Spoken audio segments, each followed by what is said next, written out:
حسر حسر بھی محاصرہ سے ہی ہے، میں پہلے ذکر کر چکا ہوں کہ اگر آپ نے کسی ایک چیز کو خاص کر کے کہنا ہو کہ اسی کی بات ہو رہی ہے، اسی چیز کی بات ہو رہی ہے، تو کہتے ہیں کہ ہم نے اس چیز پہ حسر پیدا کی ہے۔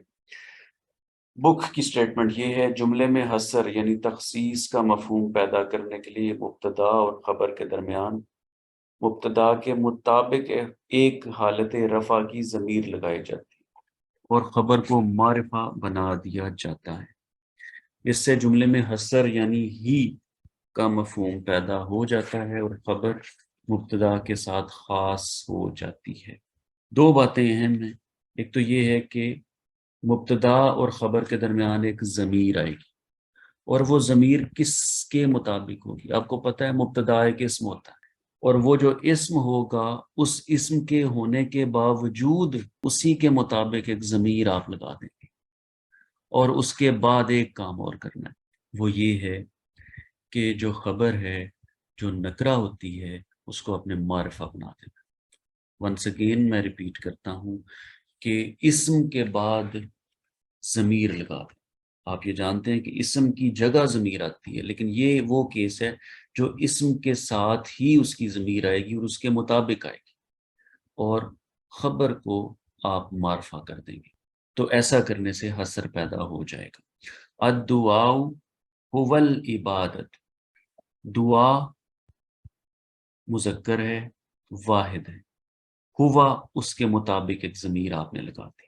الدعاء ہوا، اور آگے کیا کیا؟ عبادت، ان کو العبادت بنا دیا۔ الدعاء هو العبادت، دعا ہی تو عبادت ہے، تو اس کانٹیکسٹ میں صرف دعا کے اوپر فوکس کیا گیا کہ دعا ہی عبادت ہے، تو اس کے لیے آپ نے حسر والا سارا کا سارا اصول اپلائی کیا، اور وہ یہ آپ کو بلیک کلر میں نظر آ رہا ہے، اور جملہ آپ کا حسر پیدا کر رہا ہے۔ ان المنافقین هم الفاسق، بے شک منافقین ہی تو نافرمان ہیں، هم الفاسقون، تو یہ ہم دیکھ لیجئے، ضمیر آ گئی جو چاہیے تھی، اور ال آ گیا جو کہ جن دو باتوں کا ذکر اوپر سٹیٹمنٹ میں کیا جا رہا ہے۔ ان الآخرۃ ہی دار القرار، بے شک آخرت ہی تو دار قرار ہے، آرام کی جگہ ہے۔ ان اللہ ہوا ربی و ربکم، کہ بے شک اللہ ہی تو رب ہے میرا اور تمہارا۔ اصحاب الجنتی هم الفائزون، اصحاب الجنت ہی تو فائزون ہیں۔ اس پہ غور کرتے جائیے، جو ضمیر لگ رہی ہے ان کے مطابق ہے، مبتدا اسم کے مطابق ہے، اور بعد میں خبر پہ ال داخل ہو رہا ہے، یہی ہم سیکھ رہے ہیں۔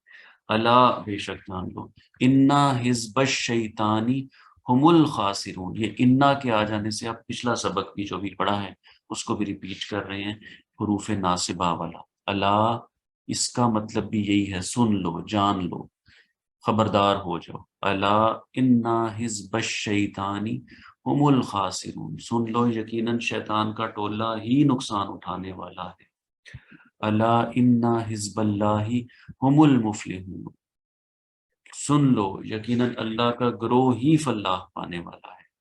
فإن حزب اللہ هم الغالبون، پس سن لو بلا شبہ اللہ کی جماعت ہی غلبہ پانے والی جماعت ہے۔ آخری بات ہے کہ آج کی، بعض اوقات مبتدا اور خبر کے درمیان والی ضمیر حذف کر دی جاتی ہے، لیکن خبر پہ وہ جو ال داخل کیا تھا وہ رہے گا۔ اب یہاں ایک چیز نوٹس کیجئے، ایسا جو ہم کریں گے نا، تو ایسا کرنے سے وہ ایک مرکب توصیفی بن جائے گا، لیکن جب آپ کسی زبان کے ماہر ہوتے چلے جاتے ہیں تو پھر آپ کو اندازہ ہو جاتا ہے کہ اس کو مرکب توصیفی سمجھنا ہے یا حسر والا معاملہ کرنا ہے۔ یہ جہاں پر موجود ہوگا اس کے سیاق و سباق سے اندازہ ہو جائے گا۔ بظاہر یہ چیزیں مشکل لگتی ہیں کہ اصول کوئی بھی کار فرما نہیں ہوگا، یا دو اکٹھے اصول اپلائی ہو رہے ہیں اور پتہ ہمیں کیسے چل جائے گا۔ تو اس کی مثال دیکھیں کہ CYCLE، سائیکل، پہلے سی کو آپ نے سین بولا، بعد والے سی کو آپ نے کاف بولا، تو اس وجہ سے کہ آپ جب کسی زبان کے عادی ہو جاتے ہیں تو اس کی ایسی مشکلات سے واقف ہو جاتے ہیں۔ یہی معاملہ یہاں ہوگا کہ اللہ الصمد، آپ جب پڑھیں گے تو آپ سمجھ جائیں گے کہ اللہ ہی بے نیاز ہے۔ ذالک الفوز الکبیر، یہی بہت بڑی کامیابی ہے۔ تو ہوا یہاں پر ہونا چاہیے گرامیٹیکلی، لیکن موجود نہیں ہے، کیونکہ زبان کی ایک اس زبان کا اسلوب ہے، اور اسلوب کو سمجھنے والے، وہاں کے اس زبان کو بولنے والے اور پڑھنے والے اس کو سمجھتے ہیں۔